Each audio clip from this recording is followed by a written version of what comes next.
కానీ jokes limit దాటి వెళ్ళిపోయి డైవోర్స్ దాకా వెళ్ళి కండెమబుల్.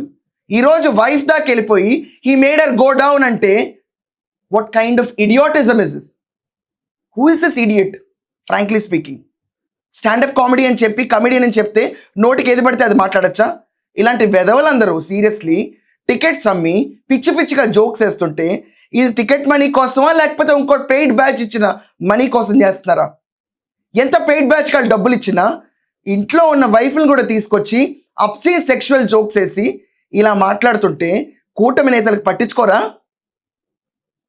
మీ గురించి మేమందరం పోరాడాలా? మీరు కనీసం కేసులు పెట్టరా?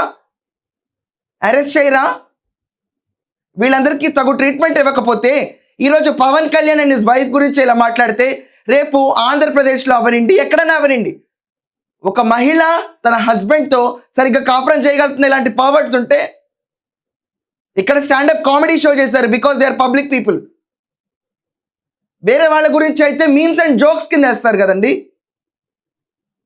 పట్టించుకోరా దీని గురించి? ఒక స్టేట్ డిప్యూటీ సీఎం అతని వైఫ్ గురించి ఈరోజు చేసిన జోక్ చూసిన తర్వాత అండ్ దీని గురించి యాక్షన్ కూడా తీసుకోకుండా స్టాండ్ స్టిల్గా ఉంటే ఇది మంచి ప్రభుత్వం అవ్వదండి.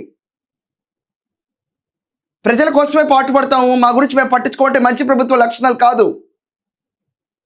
బూతులే తిట్టాలి కాదు, పర్వర్ట్ మైండ్స్ని కంట్రోల్ చేయాలి.